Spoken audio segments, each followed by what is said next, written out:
আরব আমিরাতে বিক্ষোভের দায়ে বিভিন্ন মেয়াদে সাজা খাচ্ছেন ৫৭ জন বাংলাদেশি। তাদের মুক্তির জন্য আপিল করতেই লাগবে ৫০ লাখ টাকা। এ নিয়ে লড়ছেন বাংলাদেশি এক আইনজীবী। তাকে সহযোগিতা করার কথা জানিয়েছে দুবাই ও আবুধাবি মিশনের কর্মকর্তারা। কোটা সংস্কার ঘিরে আন্দোলনে সংহতি জানিয়ে সংযুক্ত আরব আমিরাতে বিক্ষোভ করে গ্রেপ্তার হন ৫৭ প্রবাসী বাংলাদেশি। যাবজ্জীবন সহ বিভিন্ন মেয়াদে সাজা হয় তাদের মুক্তিতে পদক্ষেপ নেয়ার আশ্বাস দিয়েছেন অন্তর্বর্তী সরকারের প্রধান উপদেষ্টা। তবে সাজাপ্রাপ্তদের মুক্ত করতে আইনি সহায়তা দিতে চান বাংলাদেশি আইনজীবী ব্যারিস্টার ওলোরা আফরিন। গেল ৬ আগস্ট থেকে আবুধাবি শহরে রয়েছেন তিনি।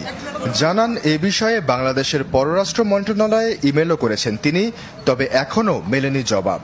ফরেন অ্যাফেয়ার্স ইমেল দিয়ে রাখছে, ওনারা তো ইমেলেরও রিপ্লাই দেন। আমি তো ফরেন অ্যাডভাইজারে পাইতেছি না ভাই, হোয়াটসঅ্যাপে মেসেজ দিয়ে